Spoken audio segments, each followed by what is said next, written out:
Hare Krishna. So, welcome everyone. And as you can see, we have the city skylight behind us. So,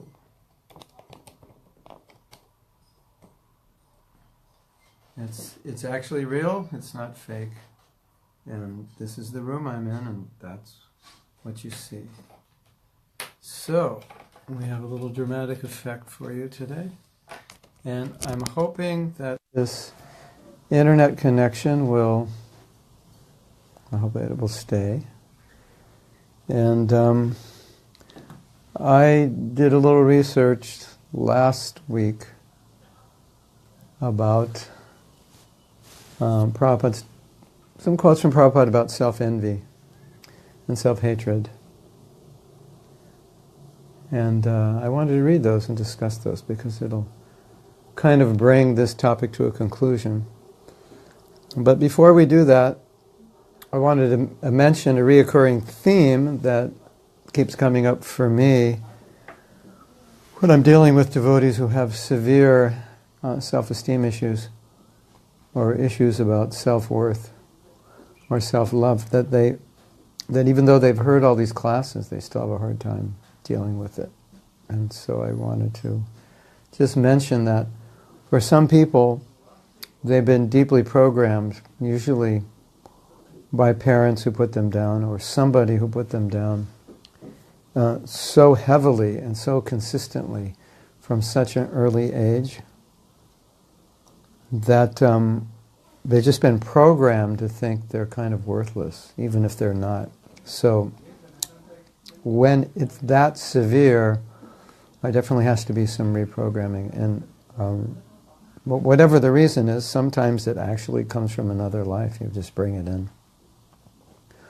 Or it may be that people didn't put you down, but you perceive that they did, and somehow or other it created this concept of yourself that you're kind of worthless.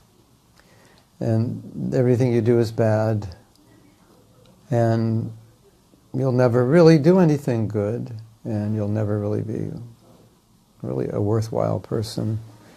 And so if you're on that level, then probably everything we've talked about, this is the 20th class, is not going to go that deep, because that requires you could say re-engineering your self-perception.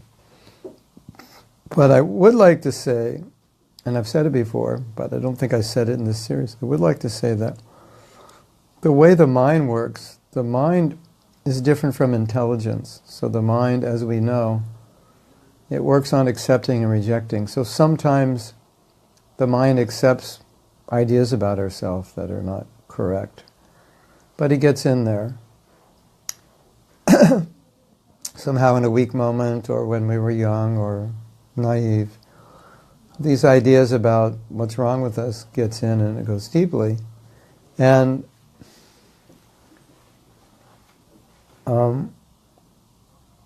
what was I going to say? Oh yeah, and the mind.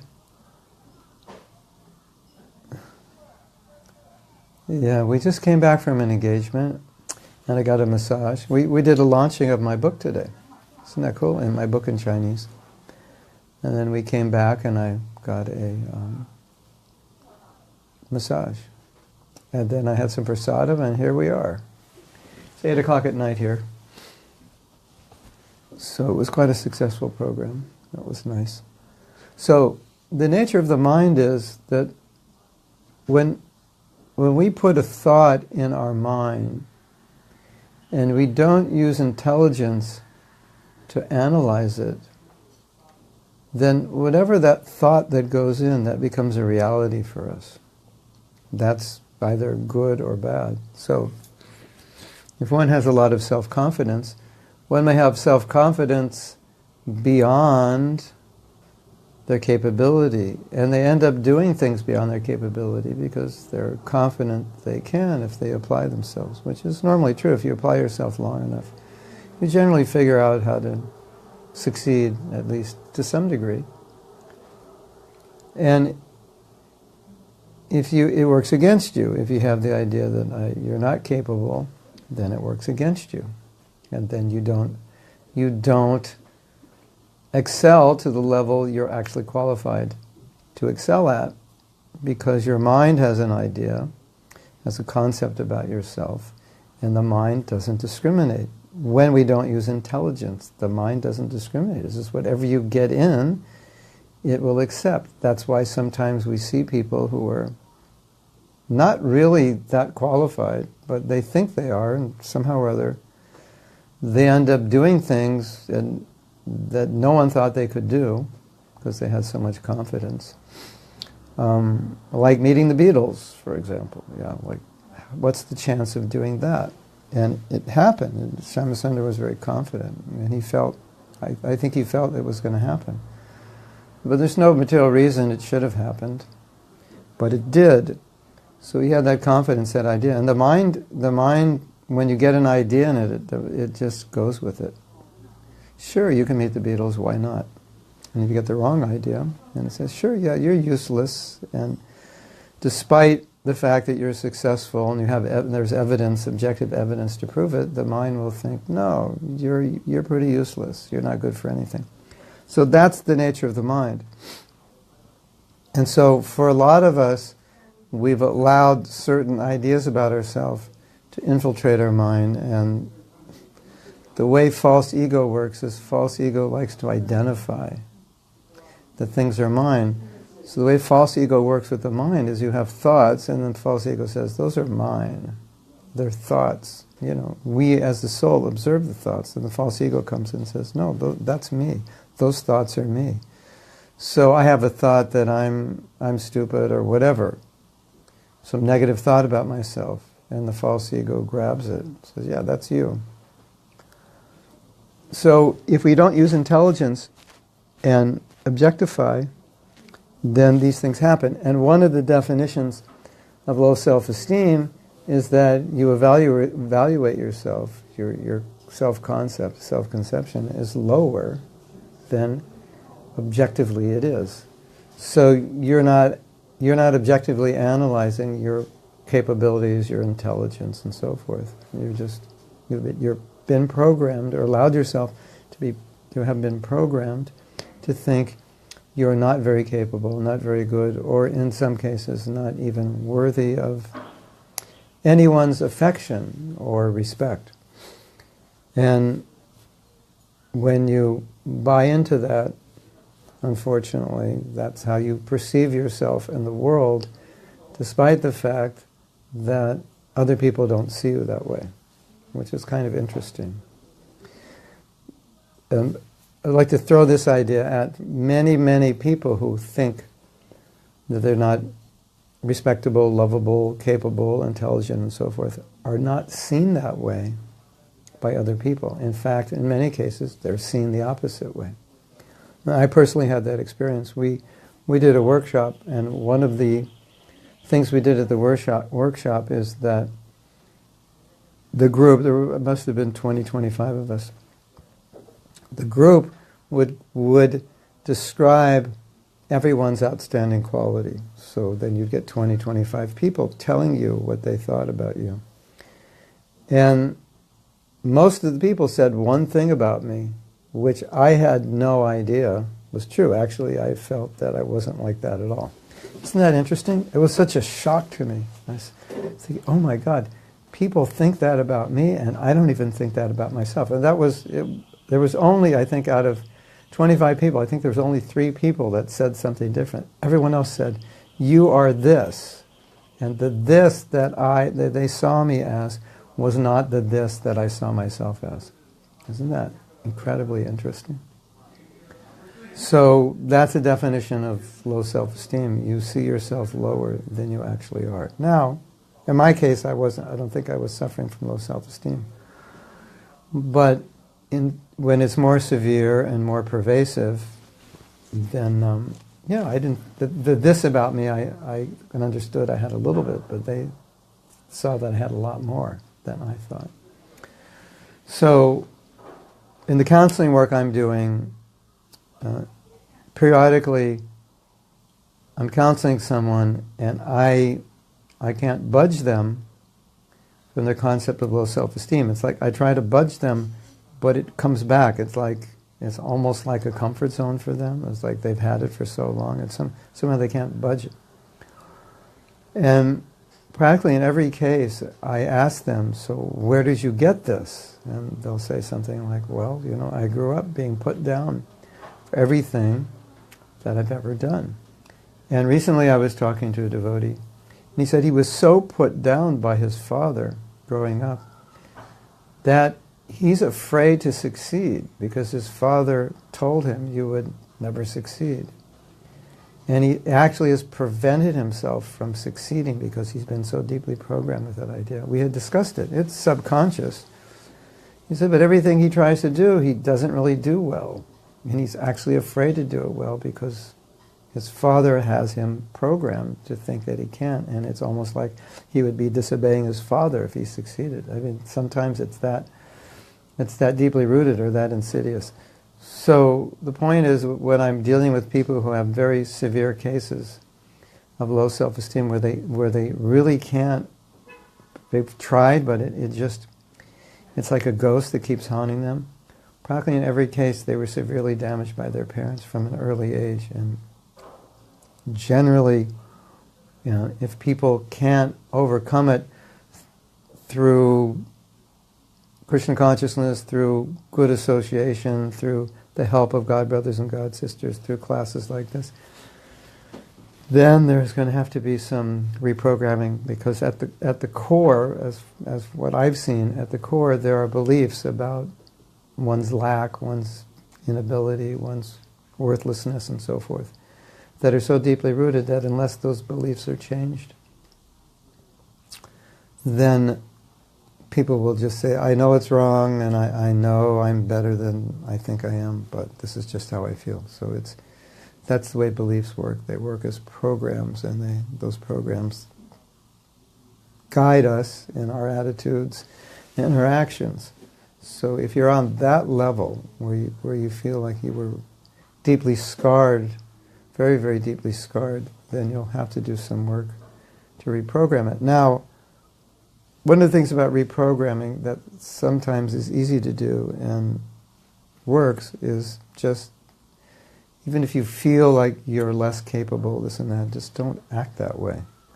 Because if you act in a more capable way, you will see that you actually are capable, and it can start to override those beliefs sometimes. For some people, they just have to act their way, sort of against their own self-conception, kind of just put it on hold, deny it, and say, okay, I'm going to put that on hold and see if I can do something greater than I think I can do, and acknowledge it when I do it.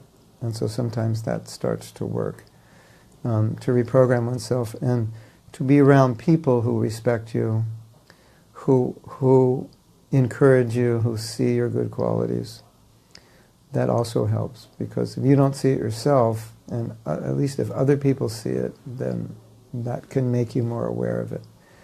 And a lot of times we are good at things that we don't know we're good at. We don't realize it until people tell us. And sometimes when we're good at something, it's interesting because we think everybody's good at it. And for us to hear that everybody isn't good at it and you are excelling in this area, that can help a person who has low self-esteem to realize that they do have talents or abilities or intelligence that other people don't. In any case, I would behoove any of you to, if you have low self-esteem issues, to work on it, because it's going to affect your relationships, and it's going to affect your Krishna consciousness, and it's going to affect your ability to achieve. Because many people with low self-esteem, they give up a lot. They feel they're not capable, or they're destined to fail. Now they almost create a situation where failing is kind of self-fulfilling, and it confirms their belief. So this is how the mind works. It's subconsciously they create failure. I mean, not subconsciously, but they feel that they're failures, and consciously they create failures. to align with the belief that they are failures. I don't know if you are aware that that's how beliefs work. If you have a belief, then you'll try to consciously verify. And even if that belief is not known to you, still it will cause you to consciously act in a way that verifies that belief, which is really unfortunate if you don't even know what it is, and it's a belief that is hurting you, or at least not helping you. And we all have beliefs that we don't know we have. And you might say, well, how would I know if I had the belief?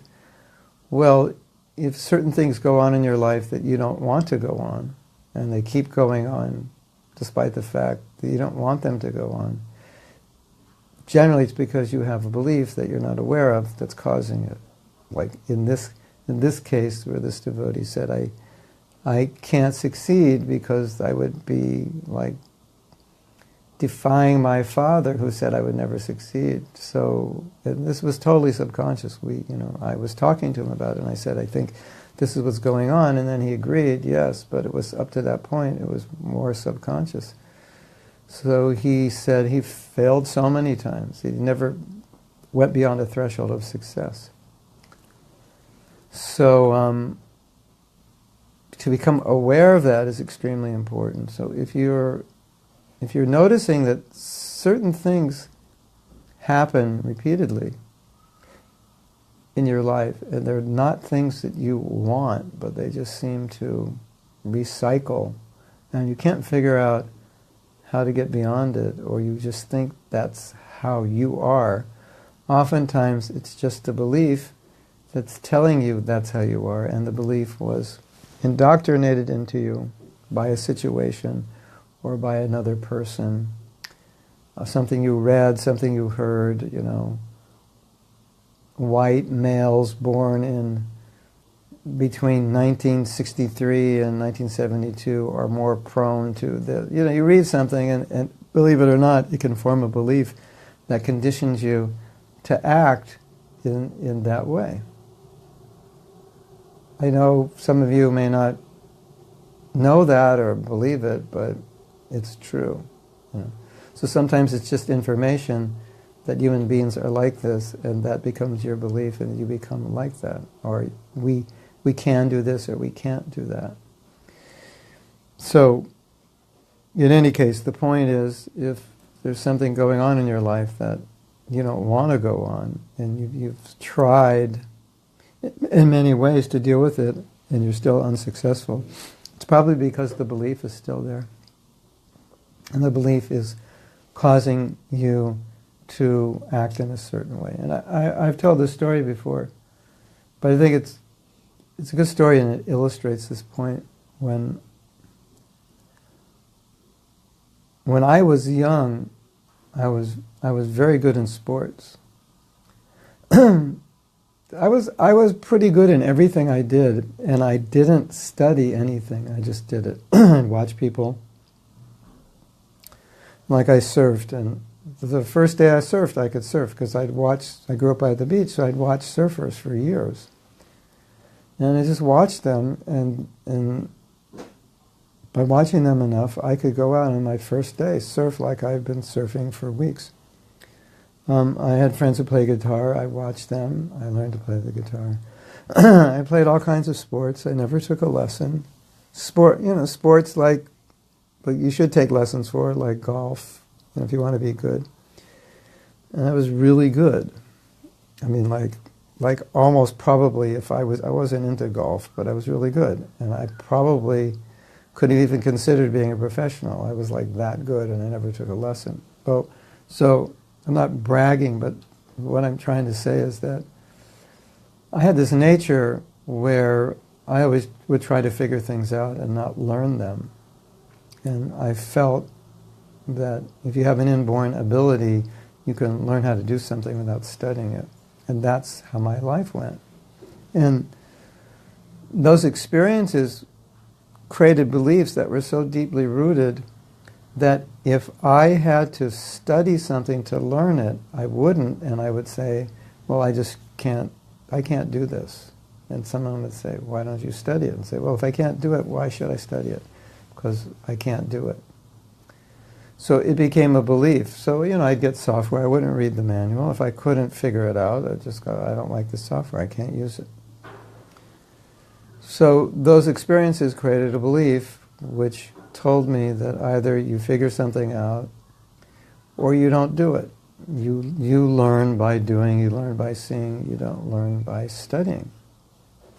So there's so many things I never learned because I thought, I can't learn it because I have to read it, I have to study it. Now I know that sounds stupid, because for many people, they never learned anything without being taught or studying it, whereas I kind of learned everything on my own, without being taught and without studying. So that became a problem as I got older, and I was running a business and didn't know what I was doing, and I should have read books on how to do it. And I was like, well, either you know or you don't. So I know what I know, and that's what I do. It didn't even dawn on me that you could read books about how to run a business, and I know that's really sound. You're probably sitting there thinking, how could you think like that? Doesn't make sense. But that's the power of belief. It creates an attitude based on an experience that we had in the past, or based on what someone has said, or based on what we've read or heard, and then we act it out. And in some cases it works for us, in some cases it works against us. So if you understand that, then you can look at your life and say, were there events in my life that programmed me to not like myself, or to think that in some way I wasn't really a good person, or I wasn't intelligent, or I didn't have any abilities? Was there any situation like that in my life?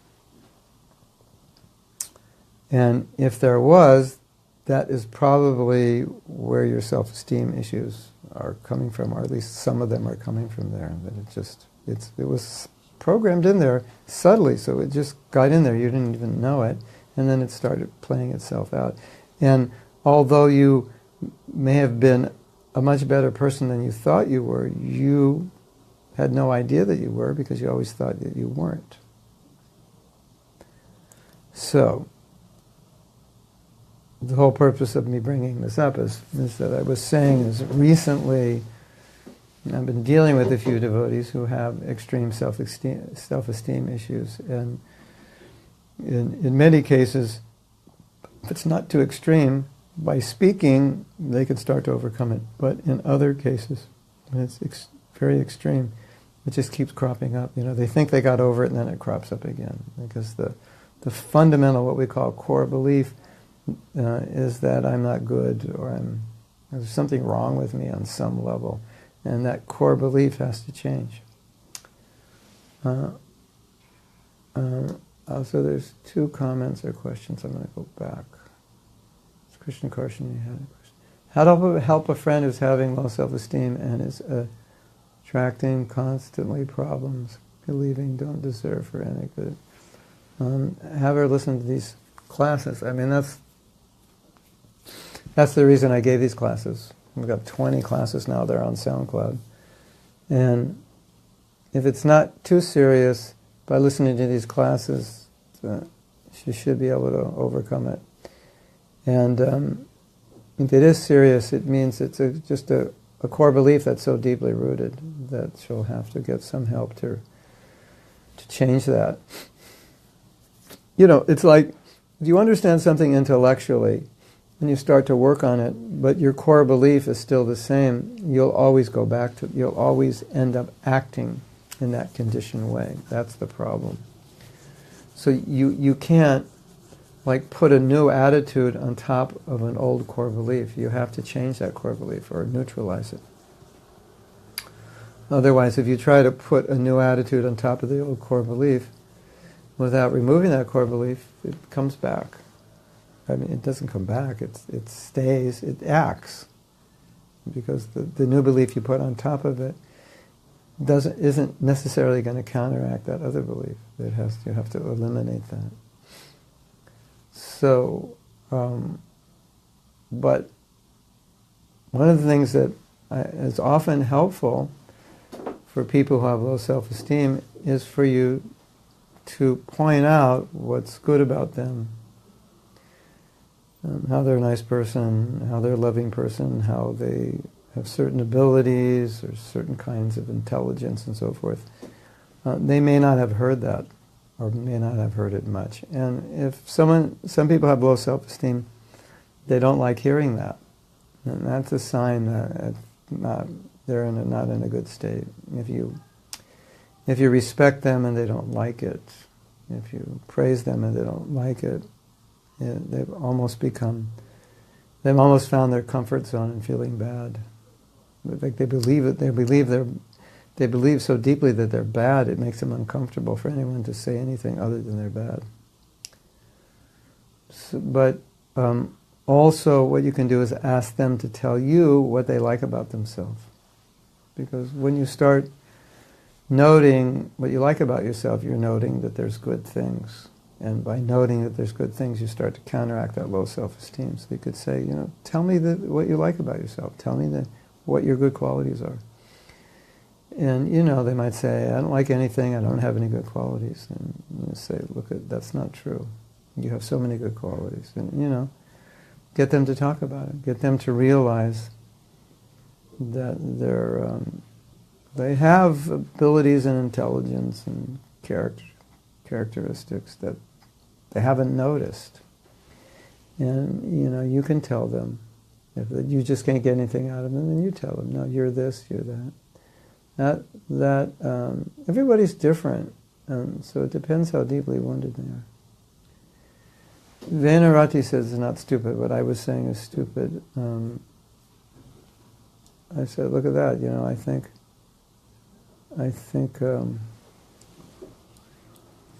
I can learn everything on my own, and I wouldn't read books. She said, it's not stupid. It's the same to me. If I have to put more effort to something, study and practice, if I can do something good, I'd better quit. Well, the point of telling that story was both to give an example, but also to point out that I wasn't aware how that was playing out. I mean, I knew consciously that's how I operated, but it was playing out in many aspects of my life, and I wasn't putting two and two together because I really wasn't aware. I mean, even though I was acting that way, I really wasn't aware that that was a very strongly held belief that I had. I just didn't realize it. And then I did an exercise that was facilitated in a workshop, and that came out. So then I realized, that has lots of ramifications. So one of the points of me telling this is that we have beliefs we don't know we have that play out. And some of those beliefs were useful. Like for me, it was useful to learn surfing. I couldn't learn by lessons. I couldn't, read a manual how to surf. So in that sense, it was good for me, right? If I could just look and do it, that's good. How did I learn Mridanga? By listening to people play. And I knew what it was supposed to sound like, so I figured out how to play it. That's how I learned. If someone tried to show me the beat, I'd be like, it doesn't make sense to me to learn a beat. You feel a beat and you play it. That's how I operated. So it worked for me to learn Mridanga. It worked for me to learn so many things. So sometimes our beliefs help us at some point in our life. But at another point in our life, they don't help us. And the problem is, we hold on to the beliefs to the point where they're no longer useful. And then they become counterproductive. And we don't realize we have the belief, and therefore we don't understand why we're having a particular problem until we uncover that belief. And then we realize, that's why I do this, because I actually could learn how to run a business if I read the books on business, but I think you either have it in you or you don't, so I don't read the book. Oh, okay. So now I get the books and read. And actually I did that. I started attending workshops, not on business, but other things that I didn't know so much about. And I started attending workshops and learning. So I did make the shift. And now I'm happy to say sometimes I do read the manual. Not much, but I got over that hurdle. I actually read manuals. I mean, when push comes to shove and I'm just scratching my head for more than 3 minutes, I go, all right, go to the help file. You haven't figured it out yet. So I do it. So I actually have changed that belief by an awareness of it. And Krishna Karshan is asking, how do you change beliefs?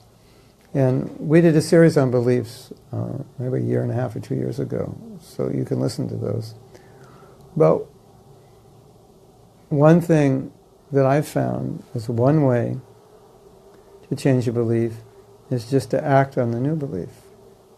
And sometimes it's that simple. So let me go back a little bit. If you realize what the belief is, sometimes when you realize it and you realize how it came and you realize that it's not serving you now, sometimes that's enough to just look at it and think and say to yourself, oh, I understand where this came from, and I understand why I do this, and I can now see it has no utility for me. And just in that realization, you let it go, like you would let go of an old pair of shoes. Oh, these shoes have holes in them. Oh, I can't use them. They're falling apart. Let them go. I mean, I love these shoes, but they're falling apart. I can't use them anymore. So I just let them go. So sometimes it's like that. You realize, oh, I've got this belief when I was 13. It worked really well. Got me surfing, playing guitar, golfing, bowling, tennis, baseball, football, basketball. Like I was, I was a really good athlete. I was good at all these things. Got me on the track team. I sent the baseball team, But now, when I'm going into the world and I'm having to do things to maintain myself, make a living, I actually have to be proficient at them. So I really need to learn them. And I realize I have this other belief, and I look at it all and I just go, this is stupid. So for me, that's how I got over that belief. It's just I laughed at it when I realized it. We did it. I was facilitated in an exercise. It came up, and then when I realized it, I thought, that is so funny that I have that belief that I just laughed it away. I actually laughed it away. I'm not saying that happens all the time for everybody, but sometimes just understanding, oh, that's why I feel this way, because when I was 13, my best friend said this to me, and that's why ever since I act that way. Another story. My best friend said to me, you are a slow learner.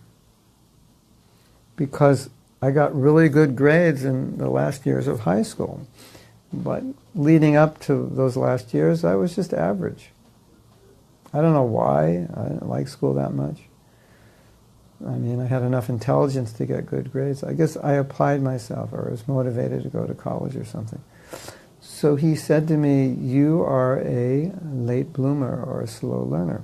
And he was impressed. He said, wow, you're getting really good grades. I guess you're just a late bloomer.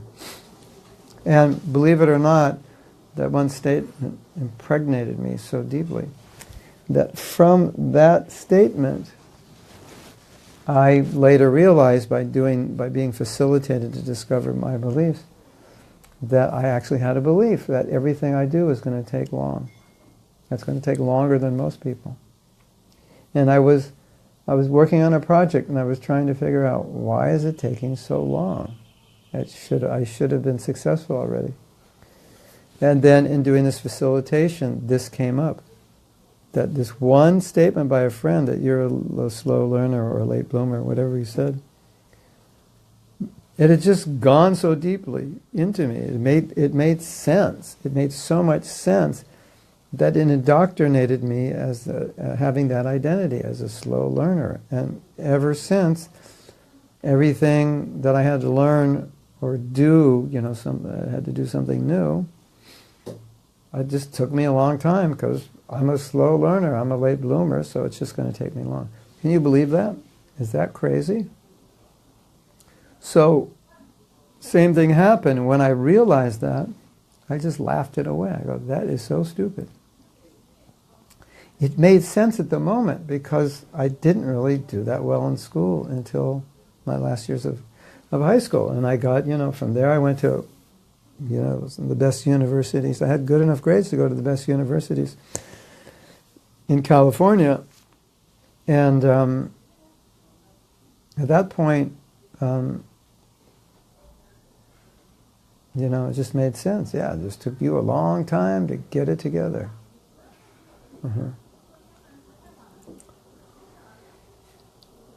So, as far as deeply rooted beliefs, you may have to do more subconscious, like you may have to do through hypnosis or through processes.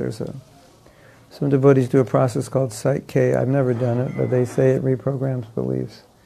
And there, you may have, if it's really a serious problem, and like I hate women. I just can't stand them. And I had some experience, when I was, a brahmachari, and I was supposed to get married, and she ran off with another brahmachari, and now if I look at women, I just get ill or something. Something like that's really deeply wounding you, and you want to get married, and you tried, but it didn't work out because you have this belief that women are evil. Then you probably need to do something serious to reprogram it through some specific process that does it. And because the classes I gave didn't go to that level, because it wasn't an interactive workshop, it was more of a knowledge-based class. They were just lectures. So you may have to do something like that. Does that make sense? You understand the concept? It's just... yeah. So Krishna Krishna is saying the classes are helpful. But if it's really deeply rooted, you may need to do more. And then you're probably asking, well, how do I become aware of those beliefs? Like I said before, you look at your actions and you ask, like you look at actions that you don't want to do, but you keep doing them. Like let's say this man, he wants to have a good marriage, but it's not working out. And so he has to ask himself, well, what would I have to believe to keep having a bad marriage? It's like he's on his third marriage now, and it's just, they never work out. So he's asking himself, what beliefs do I have? About women, about marriage, about whatever, that are causing me to act in a specific way. So if you have to look at a specific action, and then you have to ask yourself, what would someone have to believe to act this way? And you continually ask yourself that question. Thank you. You continually ask yourself that question until you may come up with many, many answers, until one answer it feels right. That's the best way I can describe it. It just feels right. It's like, yeah, that's the answer. Well, why is it that I always have bad marriages? Well, because I think I'm God. No, that doesn't, because I want to control. Yeah, but it's not really. And then he says, I had this, when I was a brahmachari, I lived with a sannyasi and he hated women, and I realize now I got deeply programmed to hate women, and I just, I resent them, but I have this desire to be married, and something like that. And it makes so much sense to you. Go, that's the problem. And then you go back and you see, oh, that's the cause. I never realized that's why I was having a problem. So you just ask yourself, what would someone have to believe to act in a certain way? And you'll be surprised. You'll uncover beliefs you didn't know you had. So any action or actions that you're doing, or even attitudes, that you don't want to do, that are causing you problems, that you know are wrong or bad, or you're just wondering, why is it that every time I try this it doesn't work, or I never get beyond this point, or why is it that I never finish anything? I do 20 things at once and I never finish it, 6 years. Why is it that I keep procrastinating? A lot of times we think it's because that's a personality trait, and it could be, but I think more often than not, it's a belief we picked up on the way, and it's so interesting for you to uncover that belief. When you realize, why am I lazy? Because my mother said you're lazy, good for nothing, like 6,000 times growing up, and I bought into it. I believed it, that I would never be successful. I'm actually not lazy. You think, well, is it that simple? Yeah, in some cases it is. That's as simple as that. It was just programmed in by the parents. This is what you're like. You're never going to achieve anything.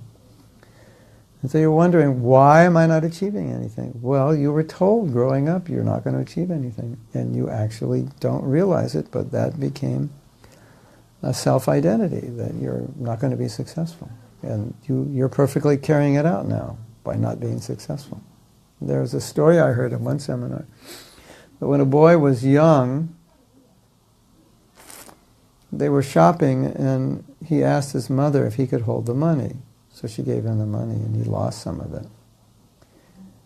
And his mother took the money back and said, you're never going to be able to hold on to money, or something like that. You can't hold on to money. You always lose money. And the man who told the story was making way more money than he needed to live, but he was always in debt. And then, because of the workshop looked at these problems, he realized that because of what his mother said, he would always lose money. He would lose money because he was programmed to believe he would always lose money. Isn't that interesting? I find that incredibly interesting, that he has more money than he needs, but he makes more money than he needs, but he never has enough. He loses it because that's what he was programmed to believe about himself by his mother. So a person like that would ask the question, why do I never have enough money even though I make more money than I need? What would someone have to believe? And he has to start thinking, money is bad, I can't manage. You have to go through the things, and then he would eventually come to this belief that I can't hold on to money. He would realize, he heard it from his mother, and it would just click, and he goes, that's the problem. If he changes that belief, what happens? He manages his money. Simple, isn't it? So the whole point of this discussion is, if you get these negative self-conceptions deeply rooted, they just play out, and like I said, they become comfort zones. It's just less, maybe comfort zone, yes, but maybe it's more accurate to say it's self-identity, that this is who I am, this is my identity, and it's been cultivated by other people and then bought into you, bought in by you and then lived by you so much that it becomes your identity, and it's sometimes really hard to budge you out of it. So, all that to say, it's not your fault if you have it.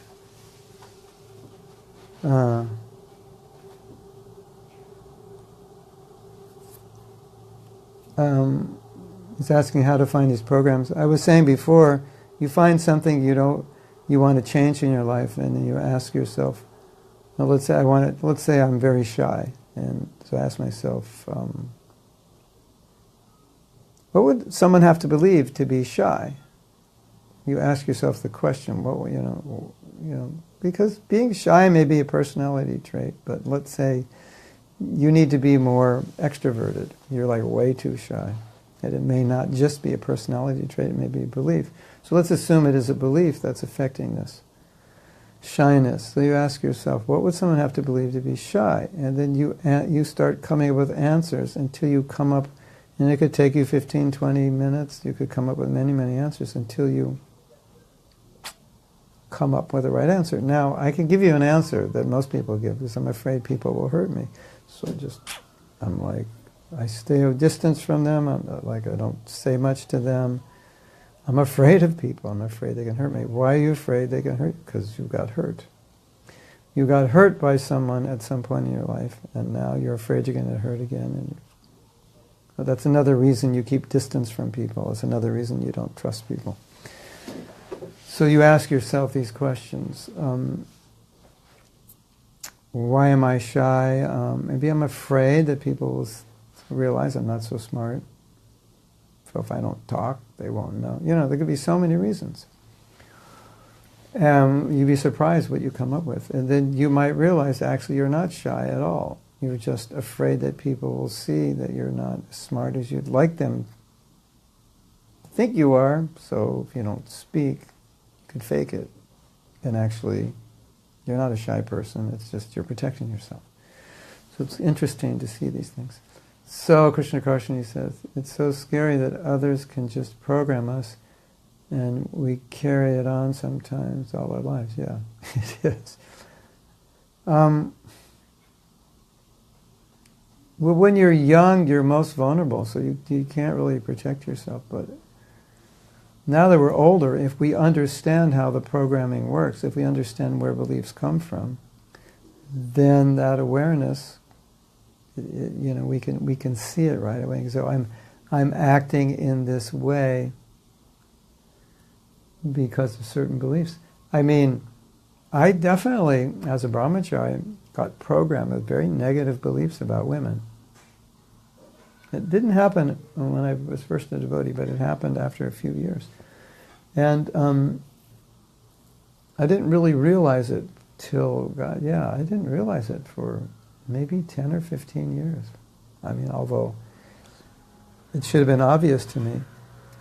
There was a certain point, a revelation I had. I said, and I realized, oh my God, I've been programmed such to kind of minimize the intelligence and ability of women, because I was always told that they're less. And so, knowing that, I said, okay, this is wrong, it's not true. And something like that was kind of simple to overcome. At least I would say I immediately overcame about 80-90% of it.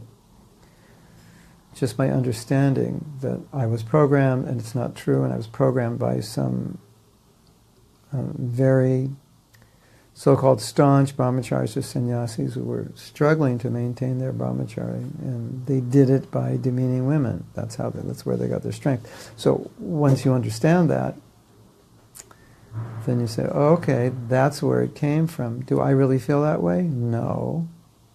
How do I really feel? You start thinking about, well, what kind of belief would you like to have? What's a better belief? That women are capable, intelligent, in many ways more intelligent, more capable. Many of them are more intelligent, more capable than I am in many areas of life. That's just true. It's just real. So that reprograms your belief. Sometimes, men disrespect women because of this kind of programming.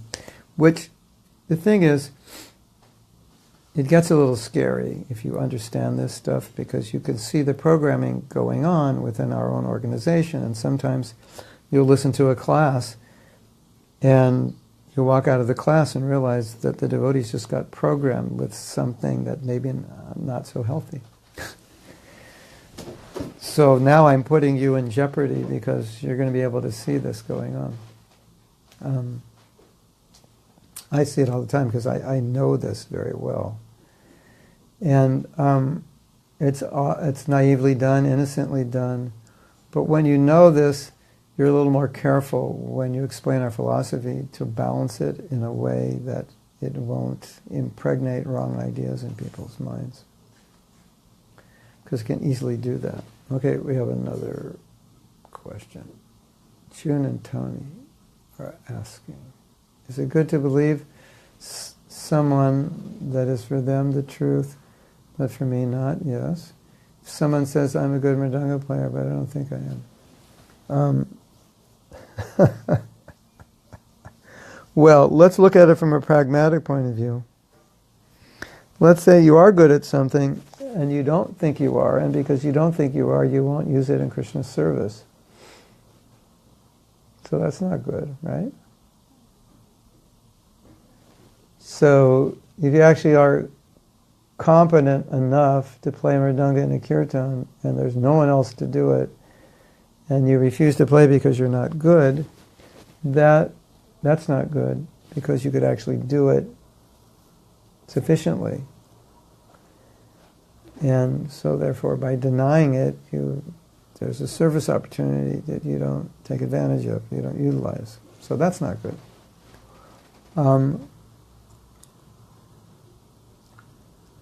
Another thing is, if you understand that anything you're good at is Krishna's mercy on you, then yes, when someone says you're good, you can accept it because you just accept that Krishna has given you that ability. So there's no false ego involved. And so sometimes you don't want to acknowledge you're good because you feel like you'll become proud. But you'll never become proud if you know that your ability is not you.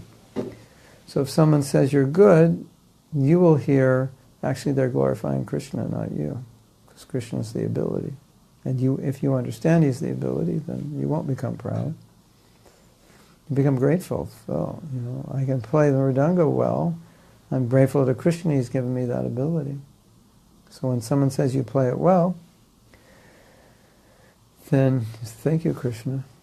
So you could take it that way. And then maybe if you took it that way, you wouldn't have to falsely deny it.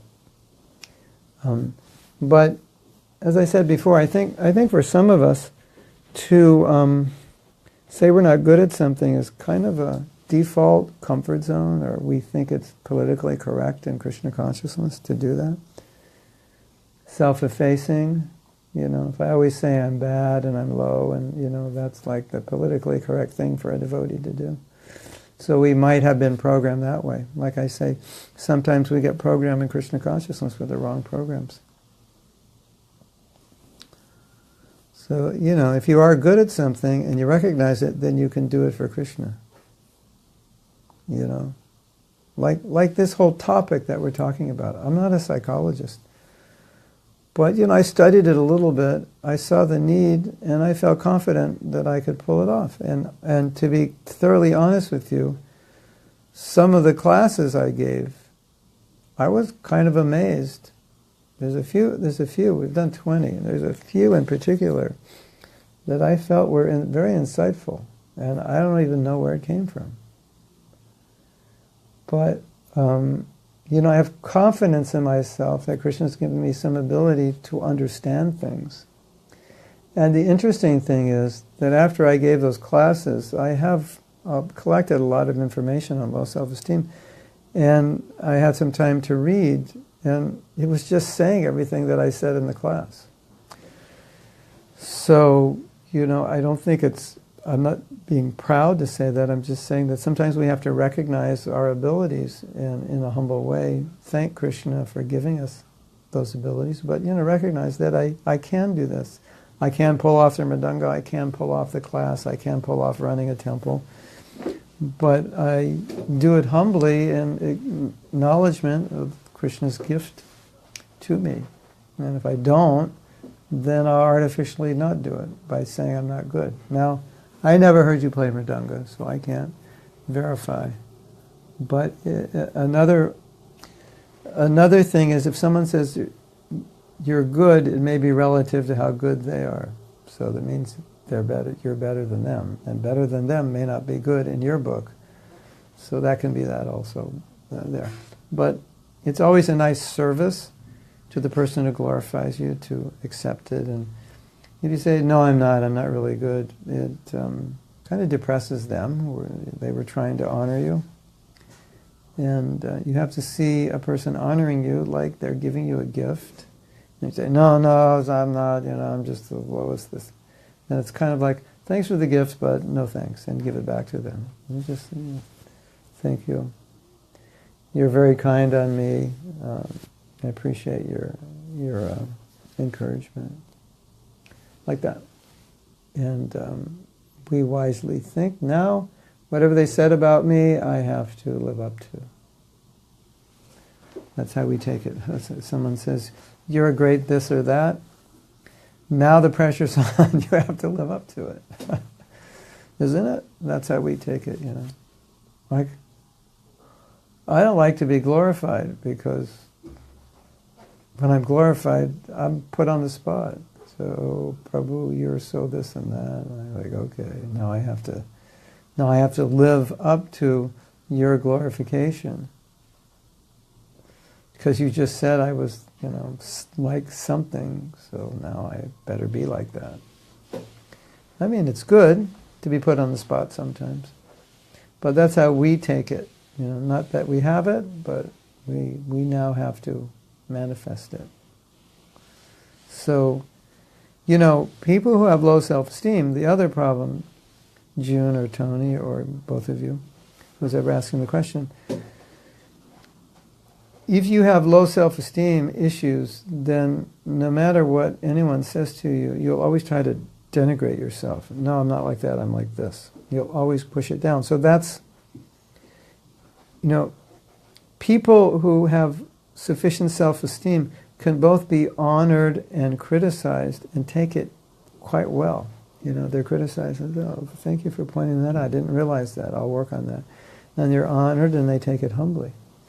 Whereas if you have low self-esteem, you find it more difficult to take honor and more difficult to take criticism. Isn't that interesting? So that's something to look at. So Radhika says, I think I've been quite programmed by interpretation of Vedic psychology. Women this, men that, not adapted to time, place, circumstance.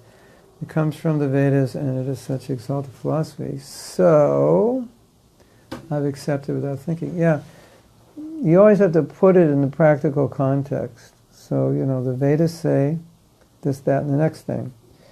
And what was the context in which it was instructed? Was it meant for all times and places, or does it make sense practically within an ancient context? And how would that philosophy be applied in a modern context and adapted to today's life in a way that's useful? These questions have to be asked. I was just reading a book called Hari Bhakti Vilas, and I was reading the section on chanting japa. I was making so many recommendations that Prabhupada never made. About, you can't stand up, you can't walk, you can't chant with your beads out of your bag, this, that, and the next thing. All of which Prabhupada did. He chanted walking, he chanted standing, he chanted without the beads in the bag. So, you can't just take everything literally. And it requires a good understanding of philosophy, but sometimes the philosophy will say something which just doesn't appear to be applicable in the modern context. And so you have to kind of go into, well, what's the gist or the essence of what is being said, and take that and apply that to your situation. I was thinking of this today. In marriage, like one devotee said, the point of marriage is to be married. Okay, I know that doesn't sound so profound. But let's dissect it. What's the point of being married? The point of being married is to create a stable situation from which you can execute your material and spiritual duties. And most people need that stability to peacefully execute their service and their varna, their occupation. Right? Okay. So, what the goal of marriage ultimately is to be Krishna conscious, to create a situation in which we can be Krishna conscious. Right? I think we can all agree on that. That's, Prabhupada got us married so we could be Krishna conscious. Now, the Vedas give some advice how to do that. The man takes this role, the woman takes that role. Right? So, we've seen that sometimes those strict roles don't work in modern society. Right? Sometimes the women can't exactly take the role of traditional women. Sometimes the men can't exactly take the role of traditional men. I would say not sometimes. Pretty much. That's, to purely follow is, it's not, we're not raised in that culture. So if we try to do that and say, okay, you're the wife, you should be like this. Here's the section, Bhagavatam and Devahuti, or the section on Sita Devi, or the section on other women.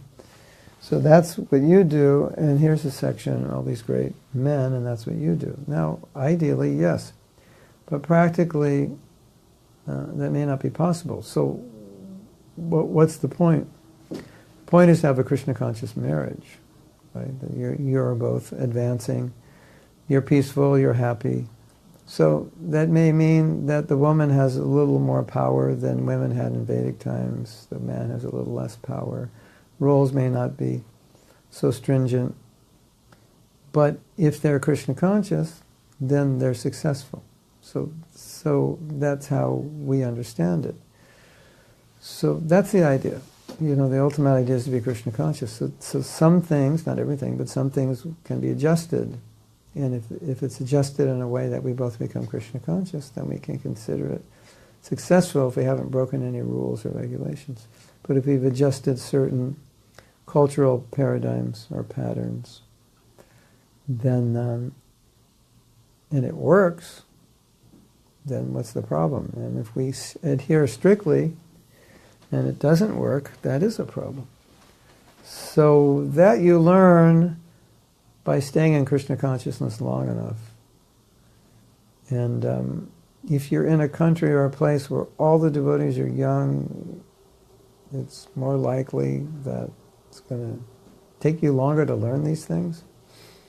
If you're in a place where there are more older devotees, you'll learn it pretty much the day you join, because they are very clear in how to apply according to their own qualification, situation, varna, and ashram. So Krishna Karshani says, you said that oftentimes we experience being programmed during classes, and sometimes it might be kind of unhealthy programming. So how to protect ourselves from that kind of programming? Because, as the class getting controversial now, because everyone tends to present or preach Krishna consciousness according to their own beliefs, often unhealthy beliefs.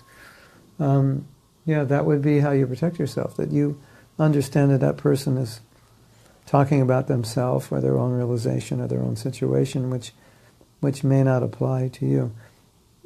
If you understand the philosophy and you're clear about your own needs and your own position and what works for you and doesn't work for you, then you'll be able to adjust that preaching. It was interesting. My life is interesting because I got married at a time in ISKCON when marriage wasn't like so highly regarded, or was right at the cusp of negative preaching. And I reflect on that, and somehow or other I knew I was not cut out to be a lifelong brahmachari. Like, I knew that right from the beginning. It was so. If someone gave a class on, you should be Naishtiki brahmachari, all I would think is, for you, giving the class, that sounds good. More power to you.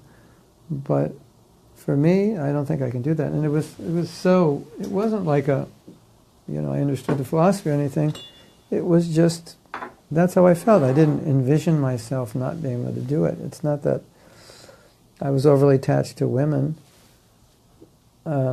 It was just I didn't envision myself being steady in Krishna consciousness, being single all my life. And there are other devotees who could never envision themselves being married. So if some grihastha is giving a class about the glories of grihastha life, then that brahmachari who couldn't envision himself being married would think, well, that's for him, but for me, no. So I think that's how you have to do it. And the only concern would be is that if you feel that something that is said might be influencing devotees in an unhealthy way, then you might want to discuss it in the class or balance it out, And sometimes devotees do that. But isn't it also true, this, that, and the next thing? And sometimes the speaker will say, yes, that's also true, but the verse was about this side, so I just spoke about that, but your point is well taken, so then you balance it out, and, But I think at least we should be aware not to allow ourselves to be programmed in a way that we're fanatics or one-sided or black and white. it just makes our movement unhealthy. And it attracts unhealthy people if we're unhealthy. If we're not balanced, it's going to attract people who aren't balanced. Right? And those people will attract more people who are unbalanced. So, I know you want this class to go on forever because behind me is this amazing scene of the city. And it's so, special that it looks like, one of those newscasts, right? This is not a picture, it's actually real. The city's out there. So, anyway, when you understand how beliefs work, I think you're a little more careful in your preaching to not say things that could instill unbalanced or unhealthy beliefs.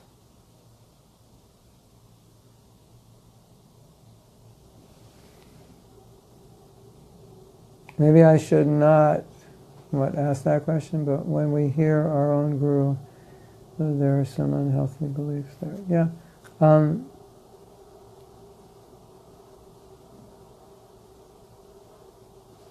Like I said, sometimes in class, the class is just one-pointed.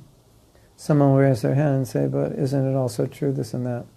And usually the speaker will acknowledge it and just say, yeah, that's true, but I was focused on this one point.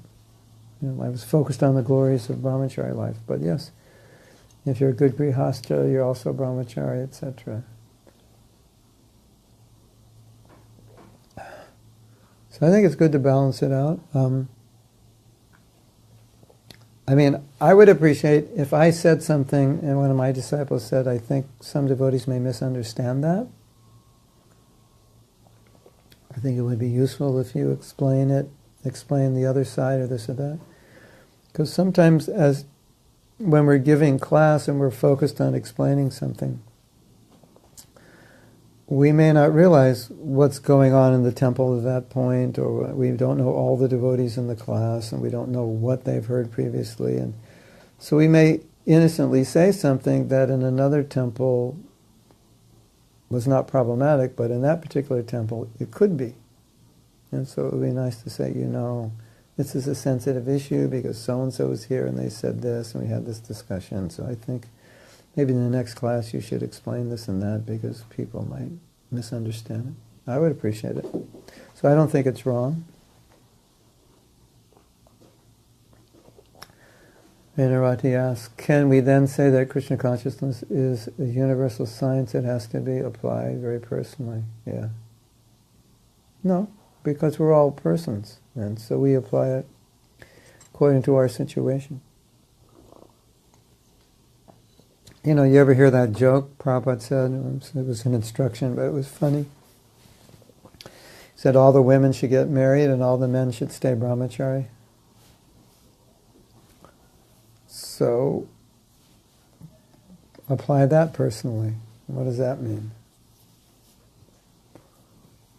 So, Prabhupada was obviously speaking idealistically. It's not going to happen, but every woman needs to be married, and a man's life, unmarried, is quite simple, and he can fully engage himself in preaching. So, now you're going to see where you fit into that. Whether you want to be married, whether you want to be single. And Prabhupada did say women don't have to get married if they don't want to. So,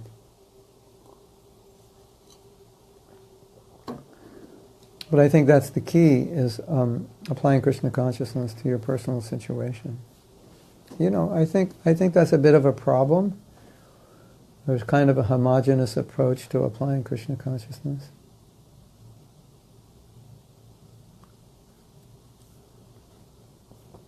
Yeah. No men should get married. Their lives will be simple. And all the women should be married because they need husbands for their lives to be simple. So they asked Prabhupada how to do that, and Prabhupada just laughed. He said, that requires management. He said, that's management. how you'll do it.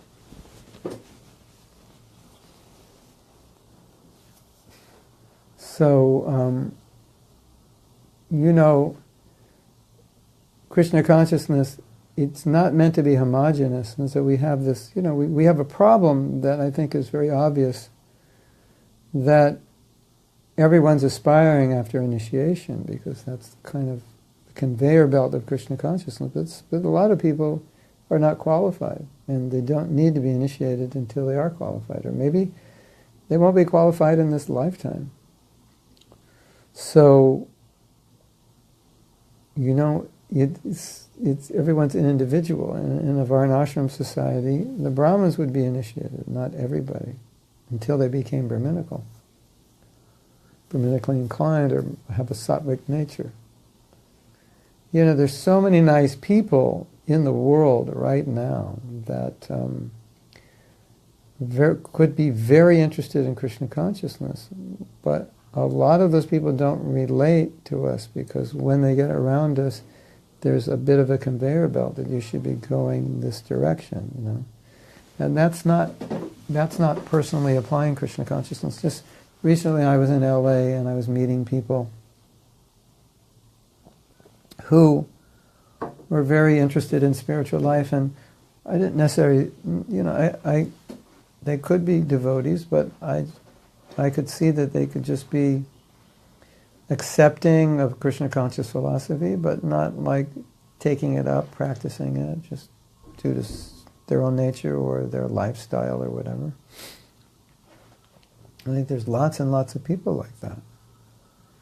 And so to think we have to force them into some kind of sadhana is going to limit our preaching. Not everybody's ready for that. Or even those doing sadhana, then, okay, when you're getting initiated, we ask the big when question all the time. Well, you've been chanting for 5 years, when are you getting initiated? Who's your guru?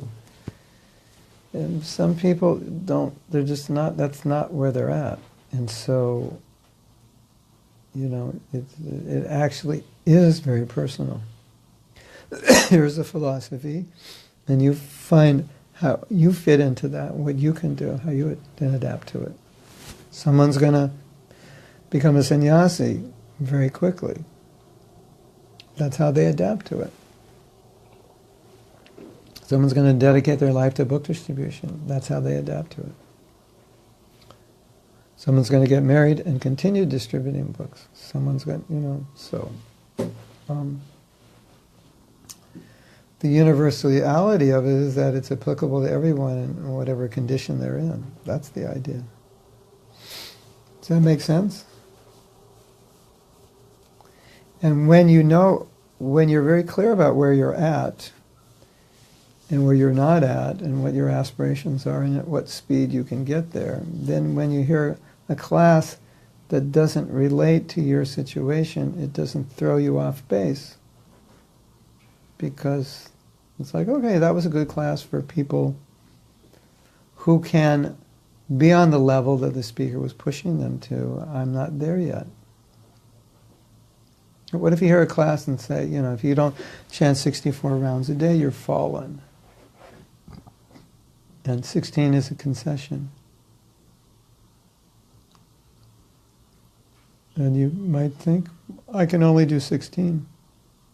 I've tried to do more, I can't. So you're okay with that class. Okay, in theory, yeah, we should do 64, but practically, I don't think everyone can, and etc. And Prabhupada said 16 is sufficient. So then you're okay with it. But you could understand, it would be nice if I chanted more, or maybe someday I'll have a taste, I'll chant more. So you adjust it according to your situation.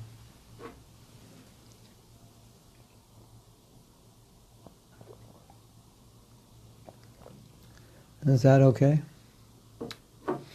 Well, I didn't get to read anything, so tomorrow night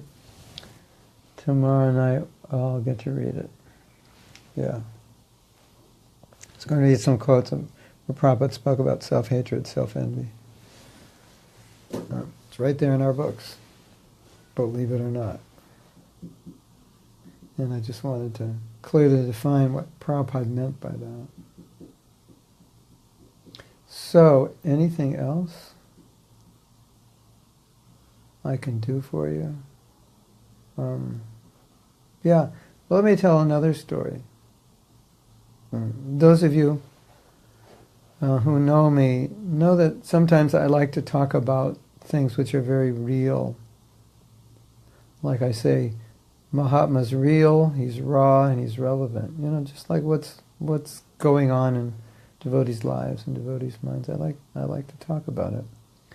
Because a lot of times it's not spoken of in classes, but there are concerns devotees have, or there's situations devotees are dealing with that are not really spoken of, and I'd like to speak about them. Or I like to speak about misconceptions that are sometimes preached.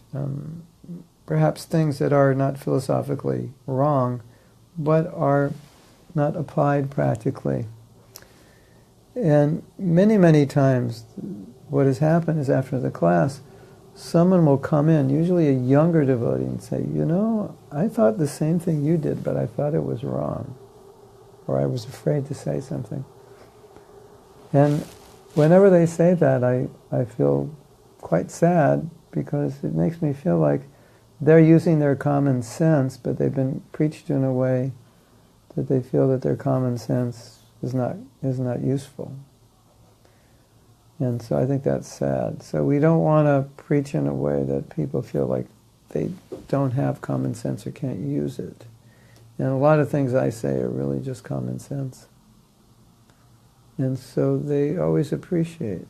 Many, many people have come and said, I really appreciate that. It was just, you're just telling it as it is. And I always felt that, but no one ever would come out and admit it. And it wasn't any big revelation. It was just, this is how the world is. You know? Don't you think that so-called pushing classes could be detrimental to young devotees? Maybe. Depends on the class.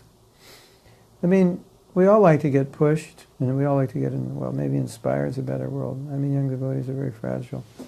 Yeah. The quote-unquote pushing classes,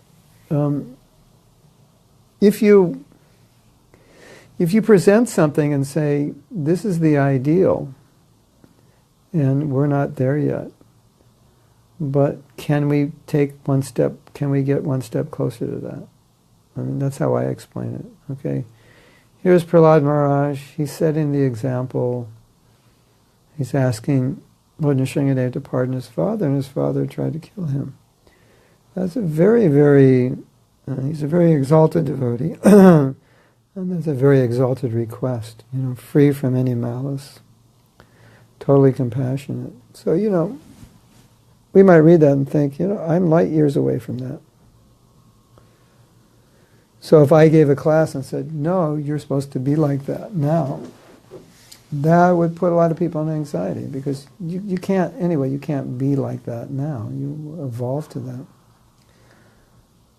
But the point is, if you want to push that idea, you say, how can each of us be a little more like that today than we were yesterday? I think that's how you do it. How can I be... I was just reading a quote today. The competition is against yourself, not others. Try to be a little better than you were. It's a really nice quote. I put it on Telegram, WhatsApp. If you compete with yourself, others will help you. If you compete with others, they'll turn against you. So, I think if we frame it in that context, compete, how could I be a little more like Prahlad Maharaj today? So then you figure that out and you apply it according to you. And so that high standard is just, it's something that we're striving for, and then you're looking at how to get one step closer to it. That's how I explain it. Because then you can apply it.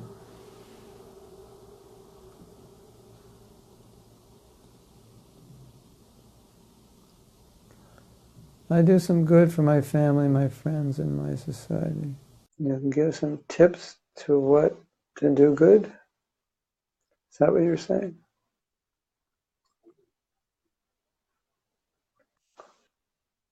I'm not sure what you're asking. Prabhupada said in one letter, Krishna consciousness is for us to be independently thoughtful. So, when you hear a class and, someone may say something, if it doesn't make sense to you or you feel it doesn't apply to you, then independently in a thoughtful way, consider it.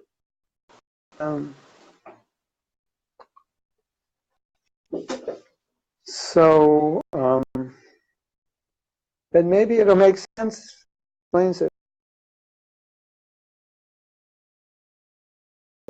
Look at context, or maybe you'll understand that it's, that class will make sense to brahmacharis, but maybe not to others, or like that.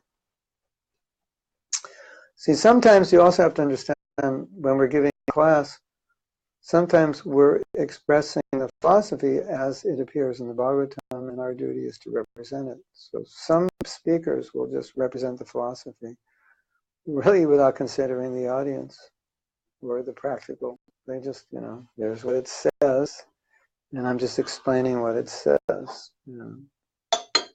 That's it. Class is over. So you have to understand that some devotees will feel that is their job as a speaker. And it's just the text and the purport, how relevant or irrelevant.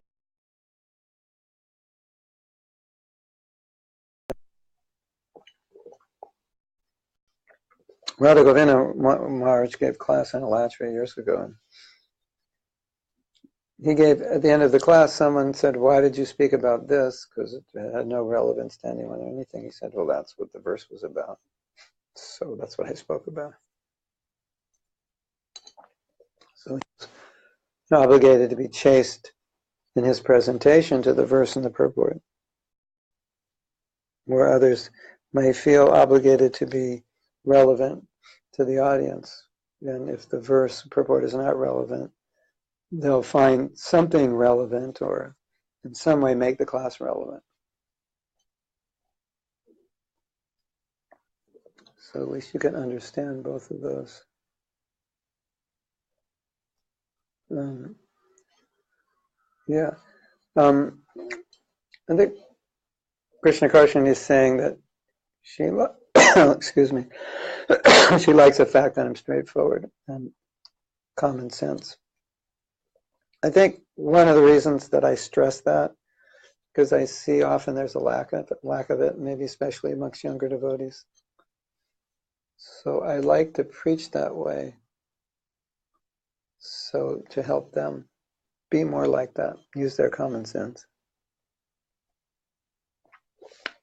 Because sometimes when you become a devotee, you're starting to look at the world in a different way, and sometimes devotees lose their common sense. They see the world so much through Shastra that it doesn't always make sense. They just, I don't know how to explain it, but you know what I'm talking about. They'll just make their point so strongly because that's what's in Shastra, that it doesn't make sense with anything that's going on in the real world. And that's not what Krishna consciousness is.